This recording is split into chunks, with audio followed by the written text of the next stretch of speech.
Olá pessoal, sejam todos bem-vindos e bem-vindas ao canal Filosofia da Psique.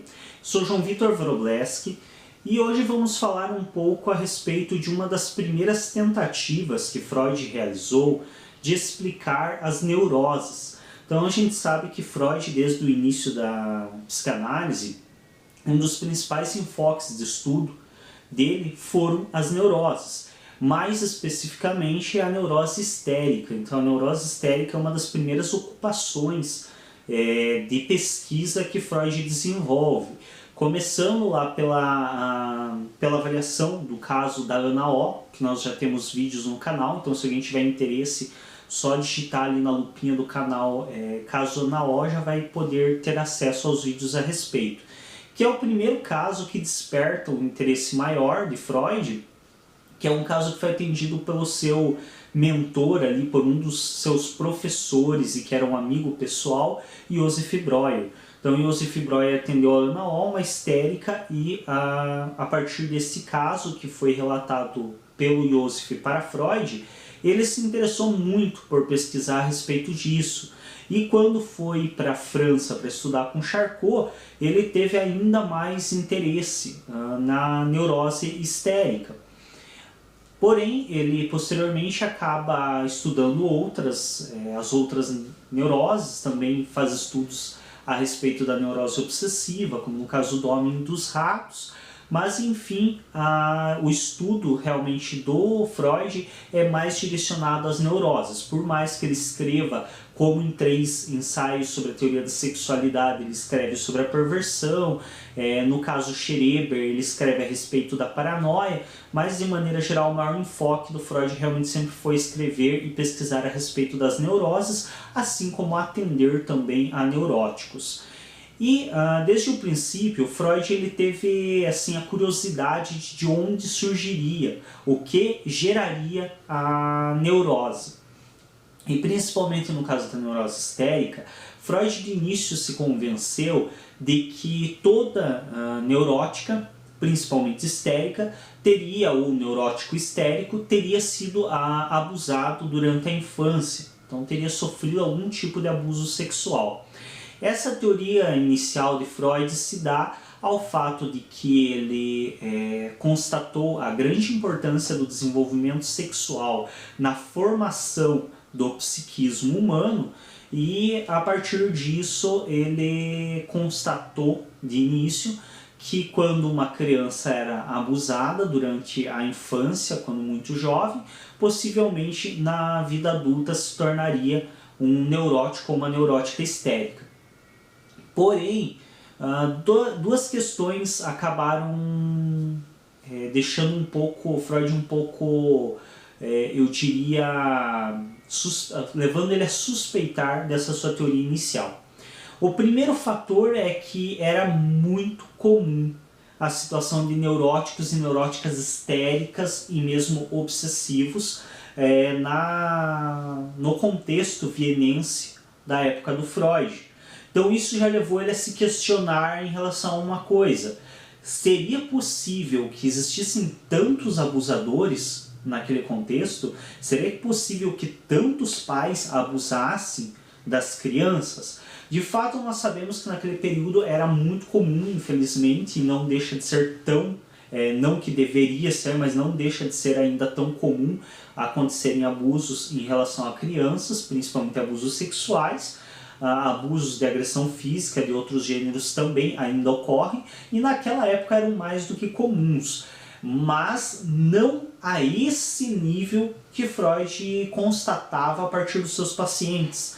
Então isso já levou ao primeiro questionamento do Freud em relação a essa sua teoria inicial, porque eram muitos casos de neuróticos, e teriam então todas essas pessoas sido abusadas sexualmente quando crianças. Lembrando que nesse período também Freud entendia a neurose como ainda uma doença. Posteriormente isso vai ser revisto por Lacan, que vai trazer como uma estrutura de funcionamento, que somente quando em surto o sujeito apresenta o que nós entenderíamos como doença.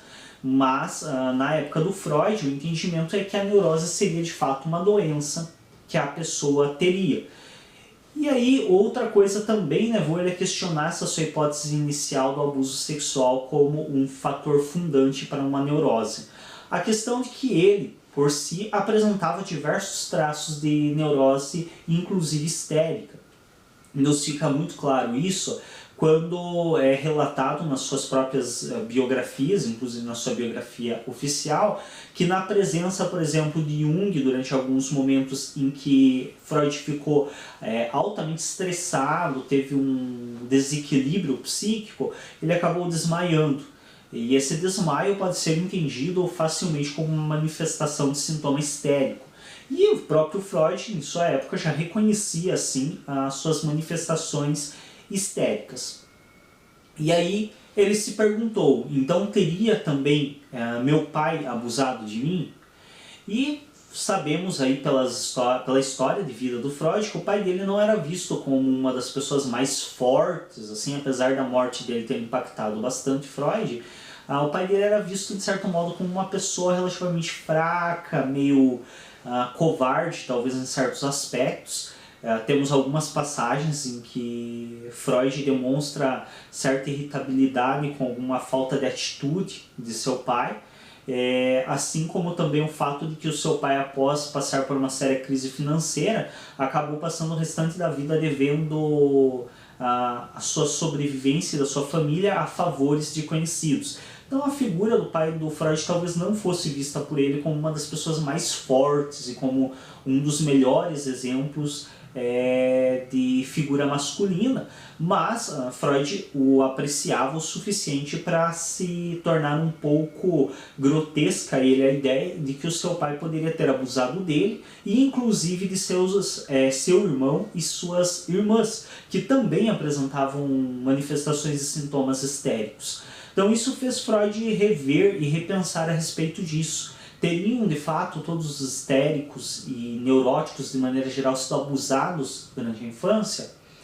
Alguns aspectos de algumas pacientes que Freud atendia levaram ele a estabelecer uma outra hipótese, que seria a de que não esses indivíduos teriam sido abusados, mas poderiam ter fantasiado abusos sexuais. Então, em uma época ainda muito infantil, alguns desses sujeitos poderiam ter, no desenvolvimento da sua sexualidade, fantasiado cenas de abusos, inclusive em relação aos próprios pais, que hoje nós entenderíamos como os cuidadores de uma maneira mais ampla. E que essa fantasia de abuso sexual, que posteriormente, com a compreensão da criança do que seria essa fantasia que ela idealiza, isso seria tão repulsivo a ela que geraria um recalque. E essa repressão dessa fantasia tão repulsiva a ela, pelas questões do desenvolvimento do superego, da questão cultural e social, isso poderia ser um fator desencadeante de neuroses. Então, é a segunda teoria que vem em substituição da teoria inicial que Freud teria levantado a respeito de que todo neurótico teria sido abusado sexualmente durante a infância. Então, a segunda teoria que Freud propõe em substituição à anterior é de que a criança pode ter tanto sido de fato abusada, como em alguns casos Freud constatava nos seus atendimentos, como ela pode ter fantasiado situações de abuso, aonde posteriormente ela reprimiu esta fantasia e isso desencadeou uma sequência de sintomas. Lembrando que sempre existem sintomas mais primitivos para desencadear sintomas mais evidentes. Então a psicanálise, ela geralmente, quando faz o tratamento psicoterapêutico, ele visa se aproximar o máximo possível desses sintomas mais primitivos.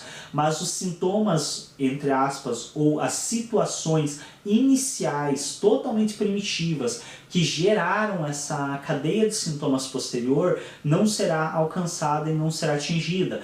Por quê? Porque geralmente essas situações elas se passam em fases tão primitivas do sujeito que ele não teria ainda nesse momento o desenvolvimento da linguagem. Portanto, ele não conseguiria simbolizar essas situações primitivas que desencadeiam a sequência de sintomas.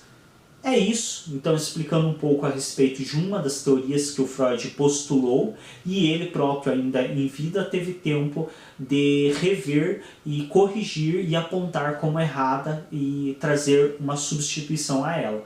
Então, como eu sempre menciono, uma das coisas que mais me encanta no Freud não é nem tanto os acertos que ele teve em relação à psicanálise, mas sim os erros e o fato dele apontar esses erros, publicar e fazer questão que sejam conhecidos, que cheguem a público para dizer, vamos fazer diferente, assim não deu certo. Então isso é uma das coisas que me fascina muito no Freud, e apresentando um pouco aí para vocês, espero que tenham gostado desse vídeo. Se gostaram, clique em gostei para nos ajudar a destacar. Se você ainda não é inscrito no canal, se inscreve, recomenda o nosso canal para os conhecidos que possam ter interesse, e até um próximo vídeo.